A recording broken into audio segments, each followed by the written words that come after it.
તો વિદ્યાર્થીઓ આપણે સમૂહ નંબર 17ના તત્વો જે છે તે સમૂહ નંબર 17ના તત્વોનો અભ્યાસ છે તે કરતા હતા. એમની અંદર હવે છે તે આપણે આગળ જઈએ અને એમના જે રાસાયણિક ગુણધર્મો છે તે રાસાયણિક ગુણધર્મો છે તેમના વિશેનો અભ્યાસ છે તે હવે આપણે કરીશું. તો 17મા સમૂહના જે તત્વો છે તે 17મા સમૂહના તત્વોની અંદર ખાસ કરીને આપણે જો જોવા જઈએ તો એના રાસાયણિક ગુણધર્મોમાં પહેલું આપણે જે ડિસ્કશન કરવું છે તે એટલે એમની જે ઓક્સિડેશન અવસ્થાઓ જે છે તે ઓક્સિડેશન અવસ્થાઓ અને એમની રાસાયણિક પ્રતિક્રિયાત્મકતાના લક્ષણોની વાત કરવાની છે.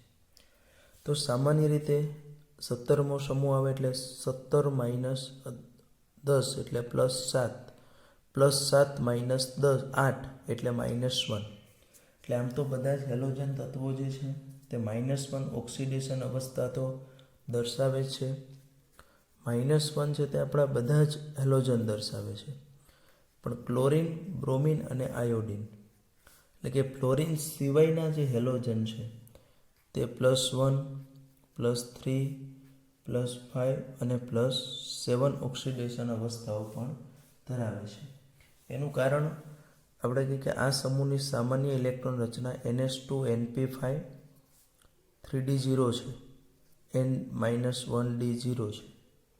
તો એ મુજબ ધારો કે આ NH2NP5 એટલે આવું થશે અને ડી કક્ષક તો આપણી છે તે ખાલી જ છે.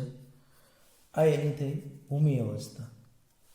તો તમે જુઓ કે ભૂમિ અવસ્થામાં છે તે એની પાસે શું છે 5 એટલે આ એક ઇલેક્ટ્રોન એની પાસે છે.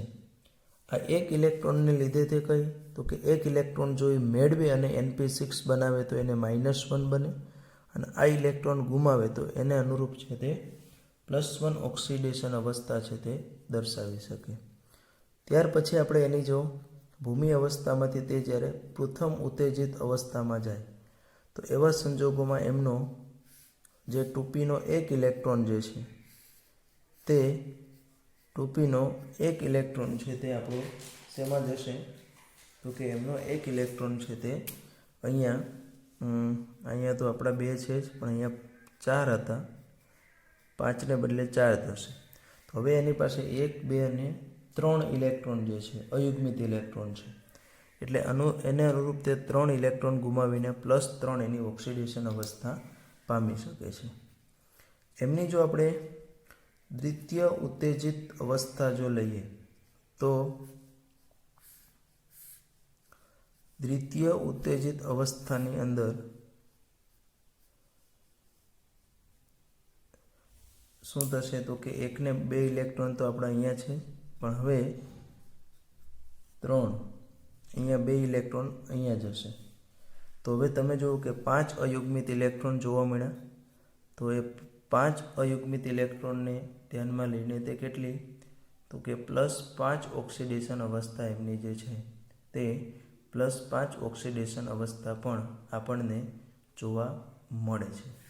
ત્યાર પછી દ્વિતીય ઉત્તેજિત અવસ્થા પછી આપણે એની લઈશું તૃતીય ઉત્તેજિત અવસ્થા.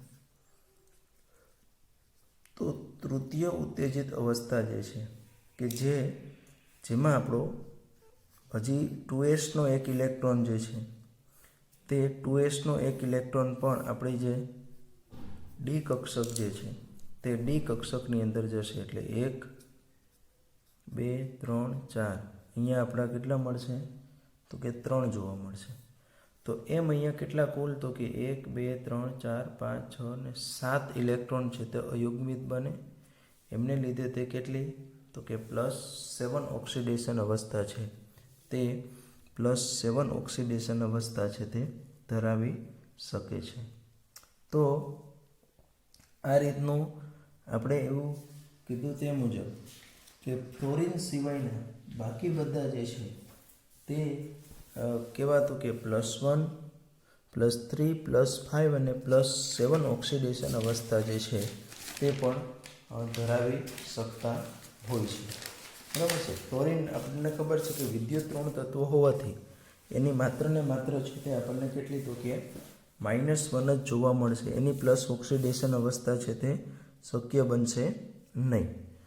ત્યાર પછી આજે આપણે કીધું કે ક્લોરિન, બ્રોમિન અને આયોડિનની જે ઉચ્ચ ઓક્સિડેશન અવસ્થાઓ એટલે કે +3 છે, +5 છે, +7 છે તે ક્યારે જોવા મળે તો કે જ્યારે હેલોજન તત્વ નાના અને ઉચ્ચ વિદ્યુત ઋણ તત્વ હોય. જ્યારે આપણું હેલોજન તત્વ જે છે તે હેલોજન તત્વ કોની સાથે જોડાયેલું હોય તો કે નાનું કદ અને ઊંચી વિદ્યુત ઋણતાવાળું તત્વ એની સાથે જોડાય ત્યારે એની ઉચ્ચ ઓક્સિડેશન અવસ્થા આપણને મળે છે. અને આનું ઉદાહરણ છે તે કયું છે તો કે આવા તત્વોનું ઉદાહરણ એટલે કે આવા તત્વો કયા છે તો કે ફ્લોરિન છે, ઓક્સિજન છે, એની સાથે સામાન્ય રીતે આ રીતનું જોડાય છે. અને આ એટલે કેવા તો કે આપણે આગળ ભણીશું એની ઉચ્ચ ઓક્સિડેશન અવસ્થા ક્યાં જોવા મળે. એક તો એના આંતર હેલોજન સંયોજનો છે તથા એના જે ઓક્સાઇડ સંયોજનો જે છે તે ઓક્સાઇડ સંયોજનો જે છે એમની અંદર આપણને છે તે શું જોવા મળશે તો કે આ પ્રકારના સંયોજનો જે જોવા મળે છે. આ ઉપરાંત એના જે ઓક્સો એસિડ એ પણ આપણે જોવાનું છે. એ જે ઓક્સો એસિડ સંયોજનો છે તે ઓક્સો એસિડ સંયોજનોમાં પણ આ ઉચ્ચ ઓક્સિડેશન અવસ્થાઓ જોવા મળશે. જોકે આ બધાનો આપણે અભ્યાસ ડિટેલમાં કરવાનો જ છે અને ત્યાં આવશે એટલે હું વધારે એની અંદર છે તે સમય બગાડતો નથી. ખાસ કરીને ક્લોરિન અને બ્રોમિનના જે ઓક્સાઇડ સંયોજનો છે અને ઓક્સો એસિડ સંયોજનો છે તે કેટલી તો કે +4 અને +6 ઓક્સિડેશન અવસ્થાઓ જે છે તે દર્શાવતા હોય છે. અને ફ્લોરિન તો આપણને ખબર જ છે કે એની પાસે ડી કક્ષક અવેલેબલ નથી એટલે એની માત્ર ને માત્ર -1 અને 2 કારણ. એક તો એની પાસે ડી કક્ષક અવેલેબલ નથી અને બીજું કારણ છે તે વધારે વિદ્યુત ઋણ તત્વ છે એટલે એની અંદર જે છે તે કેટલી જોઈએ તો કે -1 ઓક્સિડેશન અવસ્થા છે તે દર્શાવે છે. સામાન્ય રીતે બધા જ હેલોજન તત્વો જે છે તે વધુ પ્રતિક્રિયાત્મક હોય છે અને ખાસ કરીને આપણી ધાતુઓ છે, અધાતુઓ છે એ બધા સાથે તે પ્રક્રિયા કરી અને એને અનુવર્તી જે છે તે હેલાઇડ સંયોજનો બનાવે છે. એટલે કે ધાતુ અથવા તો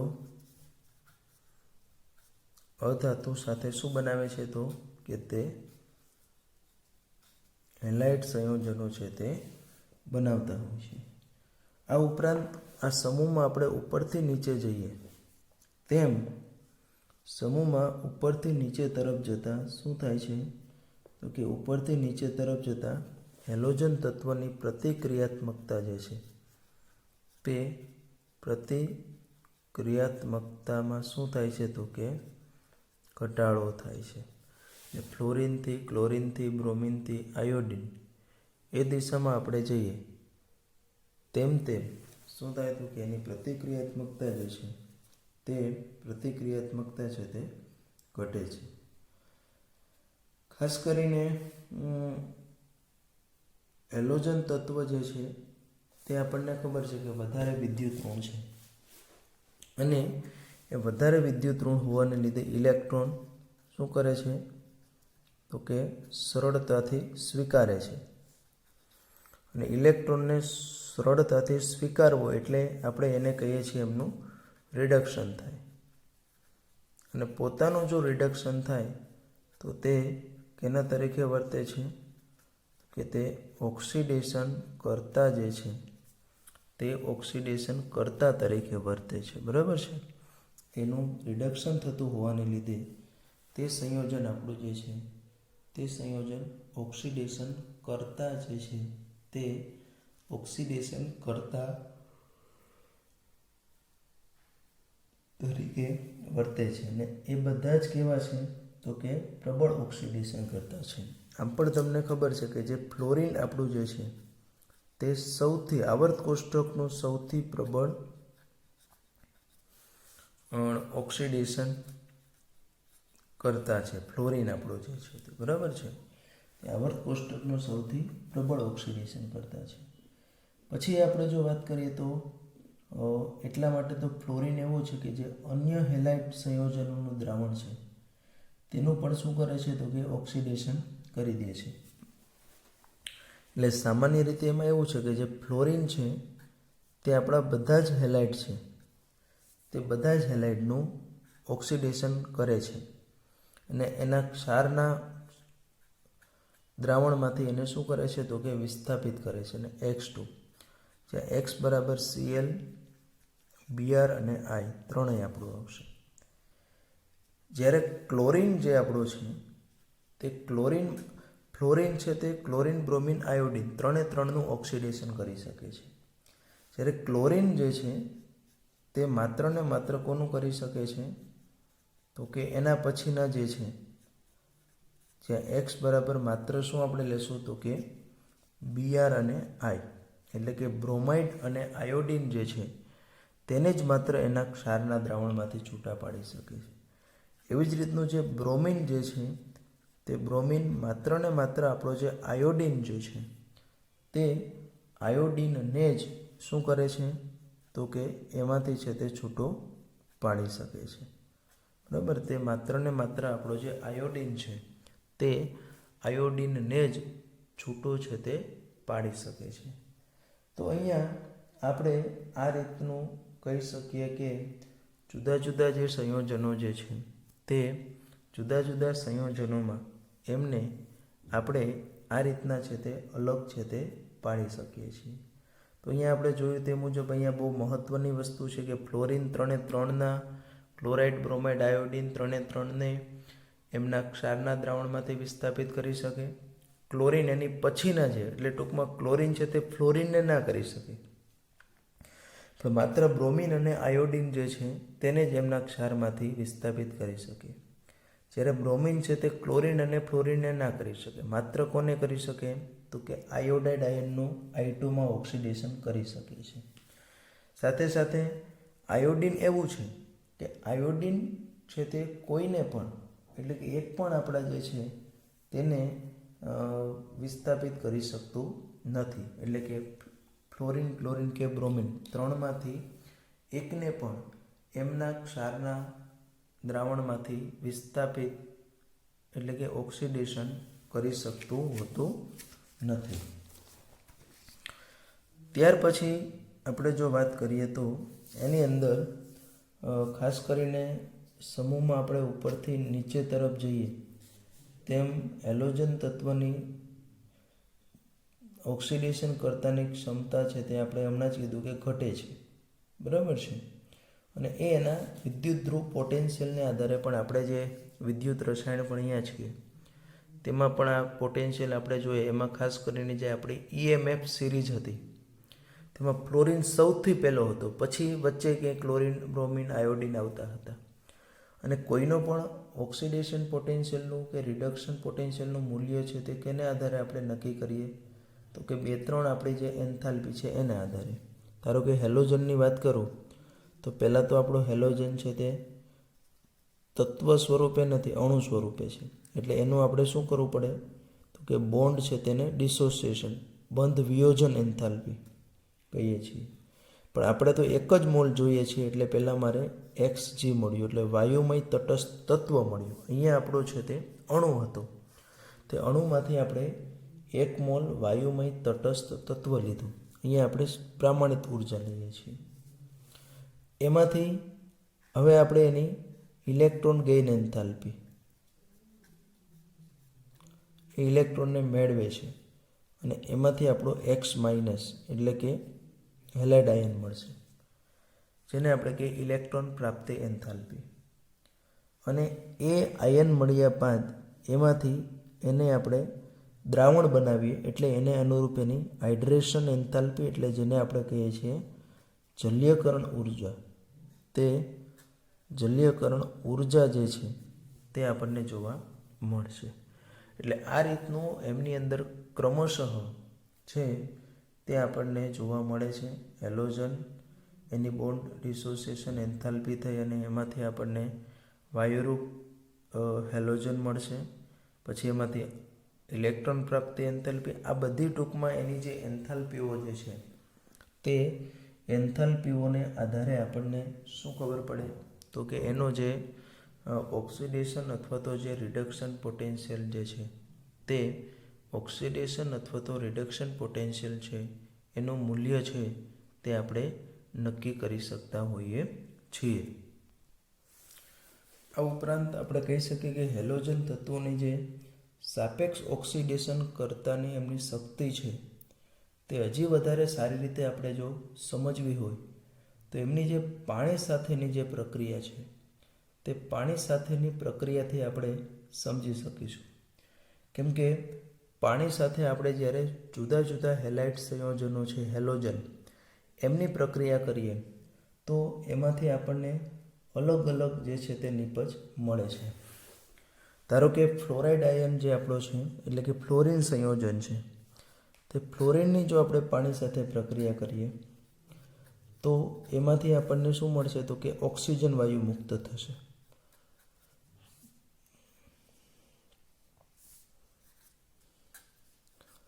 F- પ્લસ અહીંયા O2 આપણો જે છે તે ઓક્સિજન વાયુ ઉત્પન્ન થાય છે. ટૂંકમાં કહેવું હોય તો જ્યારે ક્લોરિન અને બ્રોમિન એટલે જનરલ લઈ લઉં હું, જ્યારે ક્લોરિન અને બ્રોમિનની પાણી સાથે પ્રક્રિયા કરીએ તો એમાંથી આપણને હાઇપોહેલસ અને હાઇડ્રોહેલિક એસિડ છે તે મળે છે અને આપણે હાઇપોહેલસ કહીએ છીએ અને આ આપણો હાઇડ્રોહેલિક છે. એક્સ બરાબર માત્ર શું છે તો કે ક્લોરિન અથવા તો ઓકે બ્રોમિન છે.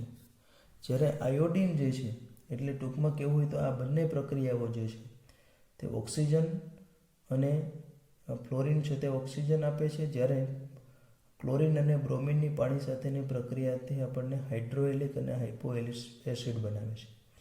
જ્યારે પાણીની આયોડિન સાથેની પ્રક્રિયા થતી જ નથી એટલે નોન સ્પોન્ટેનિયસ પ્રોસેસ. બીજી રીતે આપણે કહેવું હોય તો તે અસ્વયંસ્ફુરિત છે તે પ્રક્રિયા છે.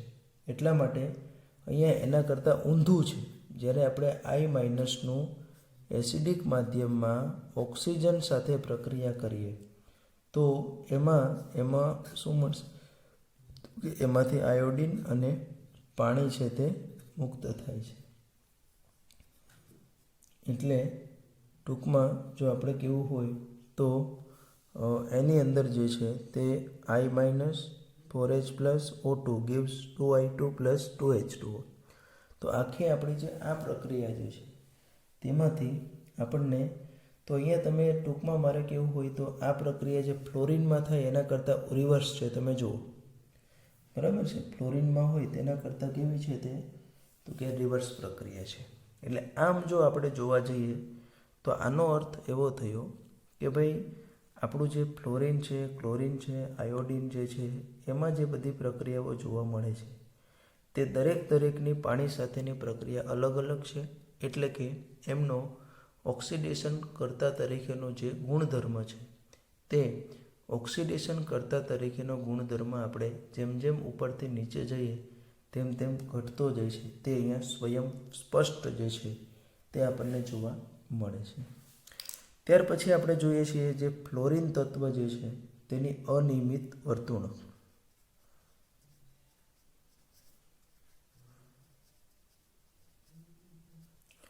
તો ફ્લોરિનની અનિયમિત વર્તણૂકની જો આપણે વાત કરીએ તો આજે આપણું ફ્લોરિન તત્વ જે છે તે ફ્લોરિન તત્વ આપણે કીધું કે આવર્ત કોષ્ટકની અંદર દરેક સમૂહનું પ્રથમ તત્વ જે છે તે કંઈક જુદા ગુણધર્મો ધરાવે છે. એ મુજબ ફ્લોરિન પણ ખાસ કરીને આપણે કીધું કે એની આયનીકરણ એન્થાલ્પી, વિદ્યુત ઋણતા, આવા બધા જે ગુણધર્મો છે તે અપેક્ષિત મૂલ્ય કરતાં ઊંચા છે. આ ઉપરાંત એની જે આયનીય અને સહસંયોજક ત્રિજ્યા, એનું ગલન બિંદુ, એનું ઉત્કલન બિંદુ, એની બંધ વિયોજન એન્થાલ્પી, એમની ઇલેક્ટ્રોન પ્રાપ્તિ એન્થાલ્પી, આના મૂલ્ય છે તે ધાર્યા કરતાં ઓછા છે. બરાબર છે. એટલે એનો અર્થ એવો થયો કે એનું અનિયમિત વર્તણૂક છે.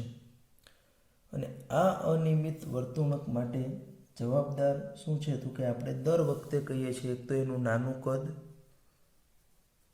બીજું આપણે એની ઊંચી વિદ્યુત ઋણતા,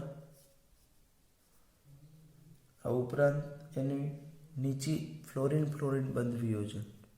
કેમ કે ફ્લોરિન કદમાં નાનું છે અને એની ઉપર જે આ અબંધકારક ઇલેક્ટ્રોન યુગ્મો આવેલા છે તે આ અબંધકારક ઇલેક્ટ્રોન યુગ્મો વચ્ચે શું થાય તો કે અપાકર્ષણ થાય છે.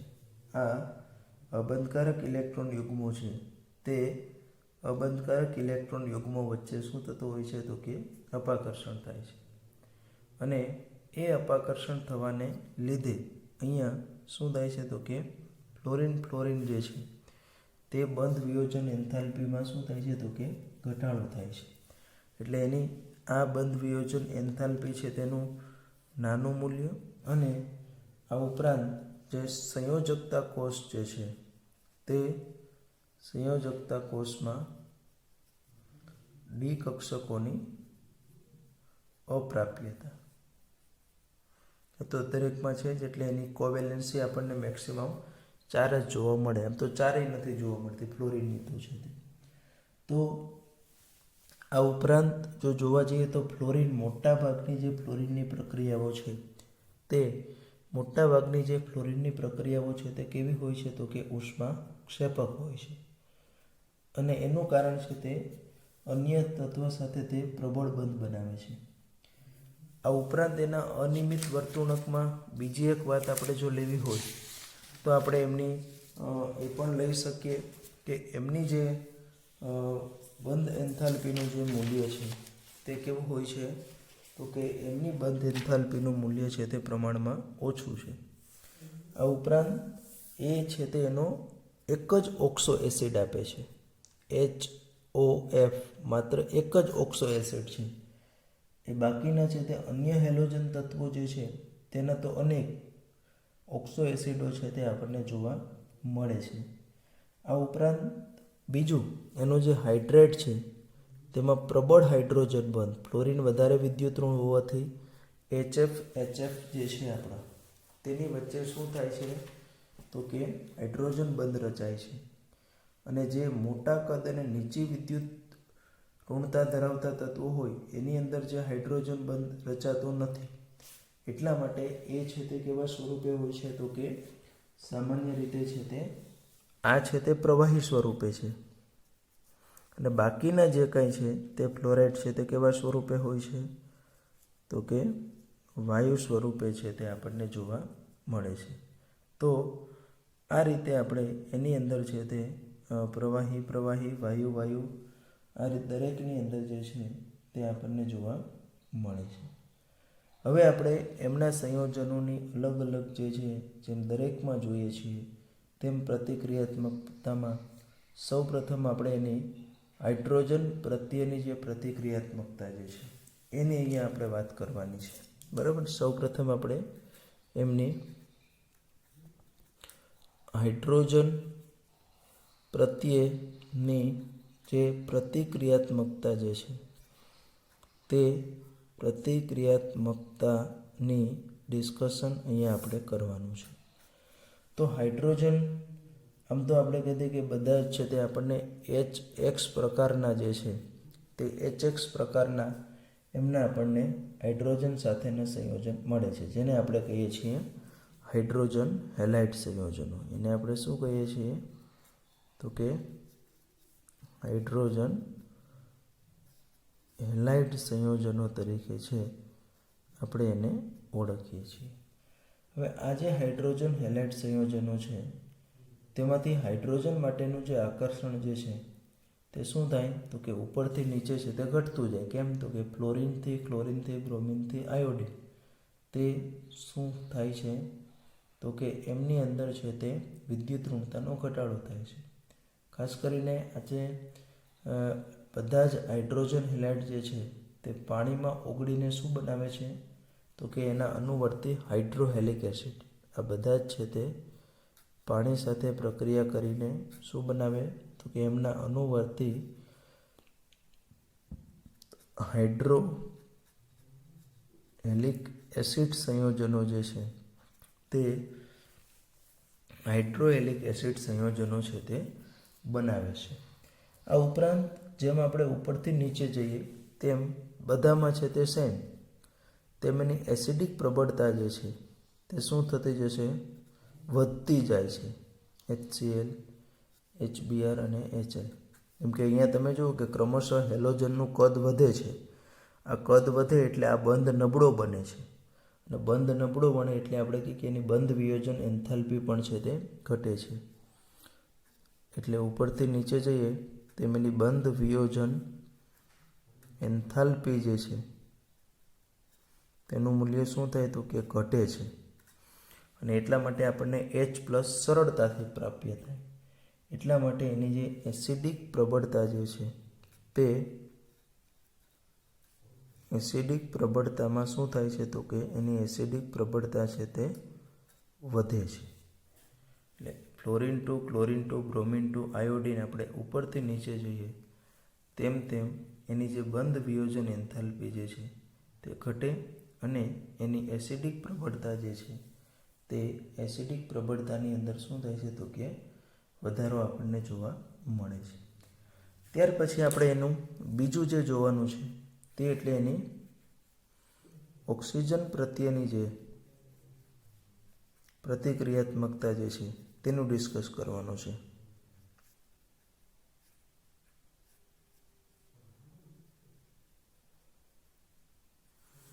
તો સામાન્ય રીતે આપણે જો એમની ઓક્સિજન પ્રત્યેની પ્રતિક્રિયાત્મકતાની જો વાત કરીએ તો આ બધા જે સંયોજનો છે તેઓ ઓક્સિજનની બાબતમાં સામાન્ય રીતે હેલોજન તત્વ ઓક્સિજન સાથે એમના જુદા જુદા જે ઓક્સાઇડ સંયોજનો બનાવે છે.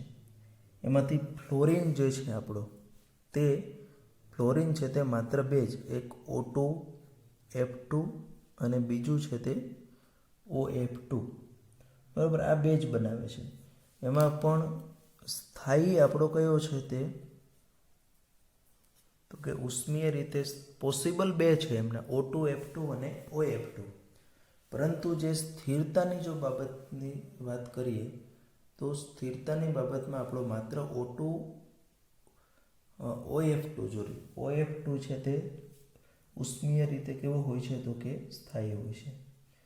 આ ઓક્સાઇડ સંયોજનો છે તે ફ્લોરિન સાથે બનાવવાનું કારણ શું તો કે ફ્લોરિન છે તે આપણે ભણીએ છીએ કે ઓક્સિજન કરતાં કેવો છે તો કે વધારે વિદ્યુતઋણ છે અને એટલા માટે આ બંને ઓક્સાઇડો જે છે તે બંને ઓક્સાઇડ કેવા છે તો કે પ્રબળ ફ્લોરિન કરતાં, ઓક્સિડેશન કરતાં નહીં પણ કેવા છે તો કે પ્રબળ છે તે ફ્લોરિન કરતાં જે છે તે ફ્લોરિન કરતાં આ બંને જે આપણા ઓક્સાઇડો જે છે તે પ્રબળ ફ્લોરિન કરતાં ઓક્સાઇડો એટલે ફ્લોરિન આપે છે. એટલા માટે તો આપણો જે આ O2 F2 જે છે એમનું પ્લુટોનિયમનું છે તે ક્યાં વપરાય છે તો કે PuF6 પ્લુટોનિયમ હેક્સાફ્લોરાઇડમાં રૂપાંતરણ કરવા માટે જે છે તે શું વપરાય છે તો કે O2 F2. એટલે અહીંયા એમનું શું થયું, ઓક્સિજન આપતો હોય તો ઓક્સિડેશન કરતાં કહીએ છીએ આપણે. તેવી રીતનું જો એ ફ્લોરિન આપતો હોય તો એને આપણે શું કહીએ છીએ તો કે ફ્લોરિન કરતાં છે. એટલે PU ને PuF6માં તેનું વપરાય છે અને ખાસ કરીને આ પ્રક્રિયાનો ઉપયોગ ક્યાં થાય છે તો કે ન્યુક્લિયર બળતણમાંથી પ્લુટોનિયમને PuF6 તરીકે દૂર કરવા માટે, જે આપણે ખાસ કરીને જે રેડિયો એક્ટિવ પ્રક્રિયાઓ જે છે તે રેડિયો એક્ટિવ પ્રક્રિયાઓમાં આજે આપણો ન્યુક્લિયર બળતણમાંથી પ્લુટોનિયમ જે છે PUને એને દૂર કયા સ્વરૂપે કરવામાં તો કે PuF6 તરીકે. અને PuF6 તરીકે એને દૂર કરીએ તો એમાં આપણે ફ્લોરિન કરતાં તરીકે શું વાપરીએ છીએ તો કે O2 F2 છે તે વાપરીએ છીએ.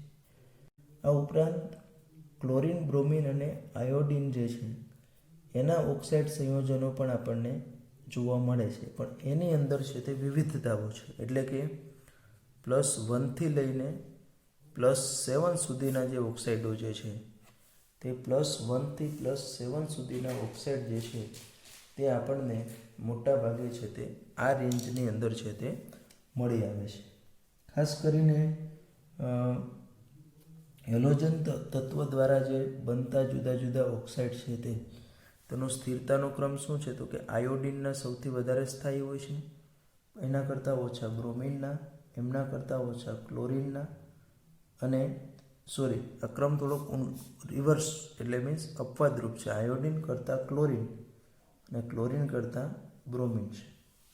એટલે એનો અર્થ એવો થયો કે આયોડિન જે છે તે આયોડિનના ઓક્સાઇડ સંયોજનોની સ્થિરતા સૌથી વધુ હોય છે. એનું મુખ્ય કારણ શું છે? તો કે આયોડિન અને ઓક્સિજન જે છે એની વચ્ચે શું છે? તો કે વધુ પોલેરાઇઝેબિલિટી છે. એટલે ટૂંકમાં જો મારે કહેવું હોય તો બંને વચ્ચે વિદ્યુત ઋણતાનો તફાવત સૌથી વધારે છે. હેલોજનમાં સૌથી ઓછો વિદ્યુત ઋણ આયોડિન, ઓક્સિજનની તો ફિક્સ જ લેવાની છે, અને એને લીધે એની ધ્રુવણ ક્ષમતા પોલરાઇઝેબિલિટી કેવી બનશે? તો કે એમની ધ્રુવણ ક્ષમતા જે છે તે કેવી હશે? તો કે વધારે હોય છે. તો આ રીતનું આપણે એને છે તે સૌથી વધારે સ્થાયી હોય છે. ક્લોરિનના કિસ્સામાં જો આપણે વાત કરીએ એટલે અહીંયા કારણ શું? આયોડિનનું સૌથી વધારે એનું કારણ આપણે કહીએ કે એની ધ્રુવણ ક્ષમતા. ક્લોરિનના શું છે? તો કે ક્લોરિનમાં આપણને ડી કક્ષક પ્રાપ્ય છે, અને એને લીધે ઓક્સિજન અને ક્લોરિન વચ્ચે ઘણી વખત શું બને? તો કે બહુબંધ બને છે. એની વચ્ચે શું બને છે? તો કે બહુબંધ, મલ્ટિપલ બોન્ડ બને છે, અને એ બહુબંધ બનવાને લીધે એની સ્થિરતામાં શું થાય છે? તો કે એની જે સ્ટેબિલિટી છે તે સ્ટેબિલિટીમાં વધારો થાય છે. જ્યારે બ્રોમિન જે છે તે બ્રોમિનમાં આ બંને લાક્ષણિકતાઓ છે તેનો અભાવ છે. દ્વિબંધની શક્યતા નથી અહીંયા. એટલા માટે એમના જે ઓક્સાઇડ સંયોજનો છે તેમના ઓક્સાઇડ સંયોજનો સૌથી સ્થાયી છે. આયોડિન માટેનું કારણ આયોડિન અને ઓક્સિજન વચ્ચે બંધની ધ્રુવણ ક્ષમતા સૌથી વધુ.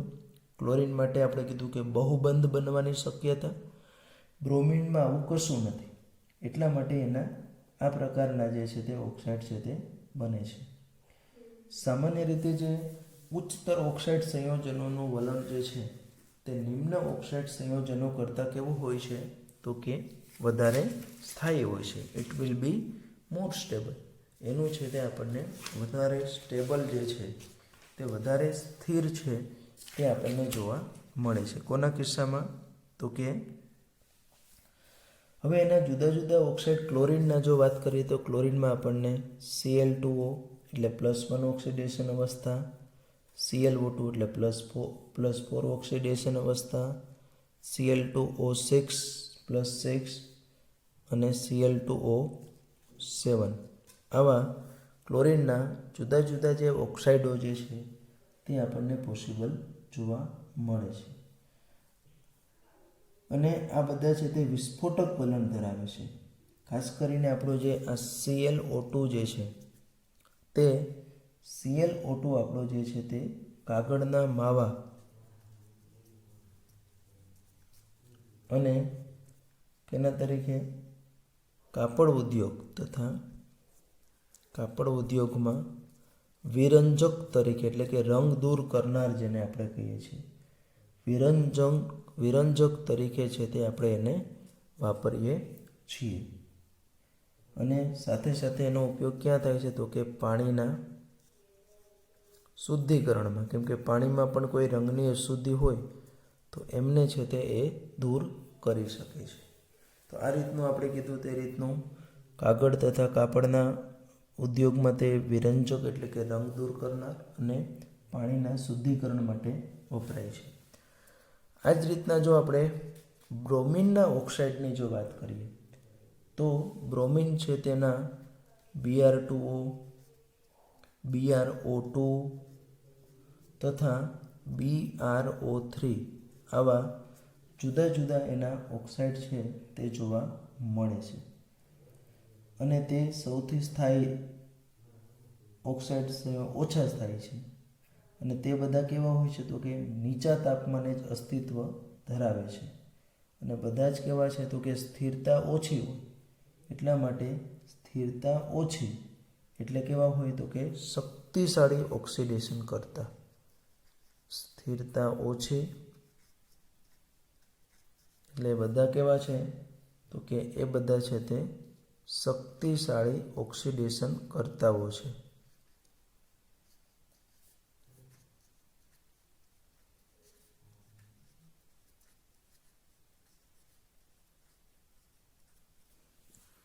કેવા છે? તો કે શક્તિશાળી ઓક્સિડેશન કરતાઓ છે.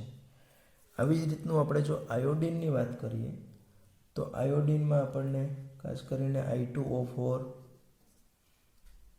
I2O5, I2O7 આવા બધા જે છે તે અદ્રાવ્ય ઘન પદાર્થો જે છે.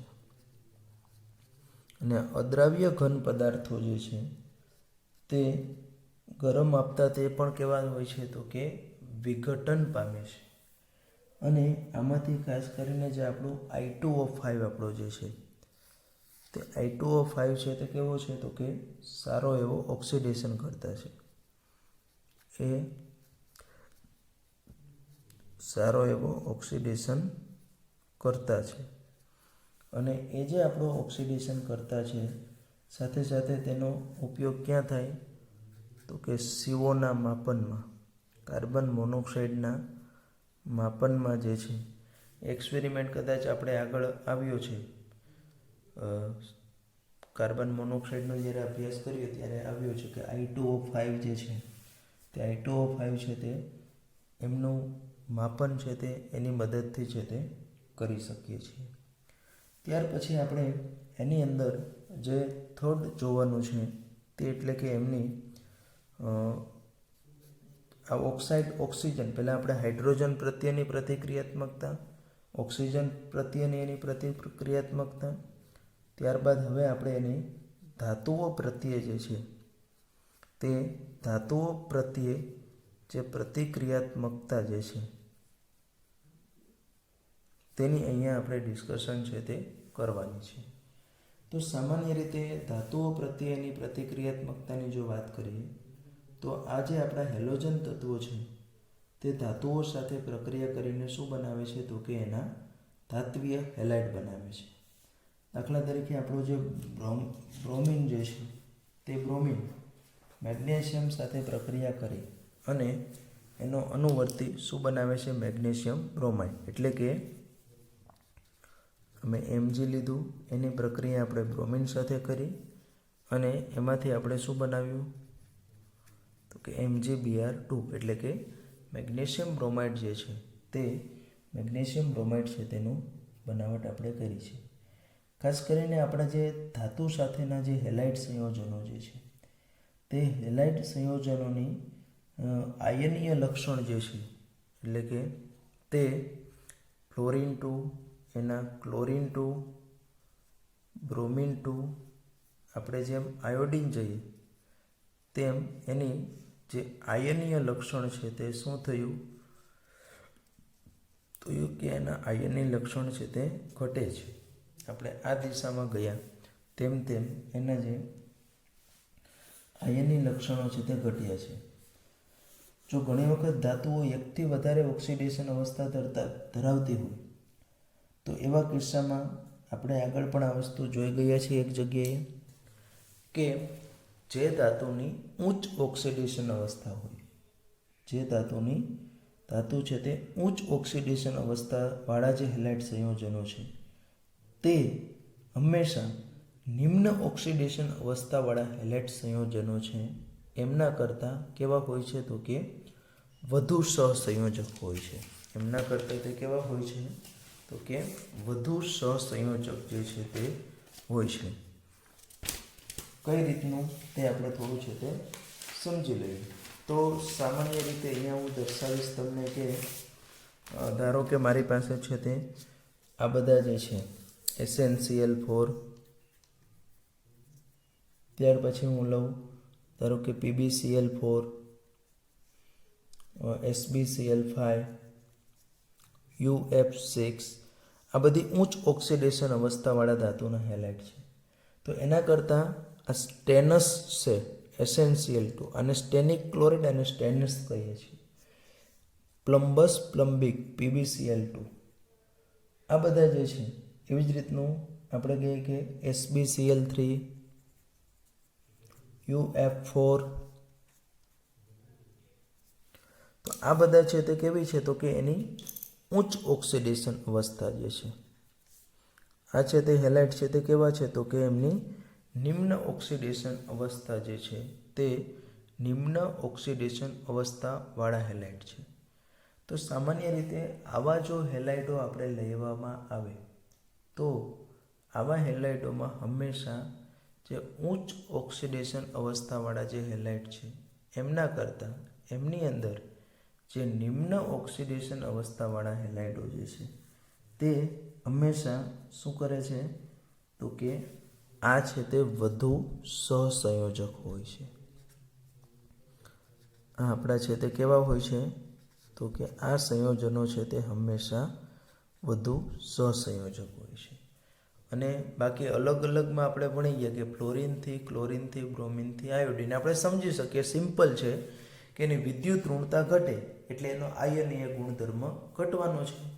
એટલે ક્લોરીનથી બ્રોમિનથી આયોડિન જઈએ તેમ તેમ એનો જે આ ગુણધર્મ છે તે કેવો થાય તો કે આયનીય ગુણધર્મ છે તે ઘટે છે. ત્યાર પછીની આપણે એક એમની જો લાક્ષણિકતાની જો વાત કરવી હોય એ જે આપણે અભ્યાસ કરીએ છીએ એની જો વાત કરીએ તો એમાં આપણું છે એમની અન્ય હેલોજન, એક હેલોજનની અન્ય હેલોજન જે છે તે અન્ય હેલોજન સાથેની જે પ્રતિક્રિયાત્મકતા જે છે તો સામાન્ય રીતે આવા સંજોગોમાં આપણા જે હેલોજન તત્વો છે તે શું કરે છે તો કે અન્ય હેલોજન સાથે જે સંયોજાઈને બનાવે છે તેને આપણે કહીએ છીએ આંતર હેલોજન તત્વ. અને આપણે શું કહીએ છીએ તો કે આંતર હેલોજન તત્વો. અને આવા જે આંતર હેલોજન તત્વો છે તે આપણને કેવા તો કે X ડેશ, ત્યાર પછી X3 dash, X5 dash, X7 dash. જ્યાં ખાલી X આપણું શું છે તો કે મોટા કદનું હેલોજન તત્વ છે તે.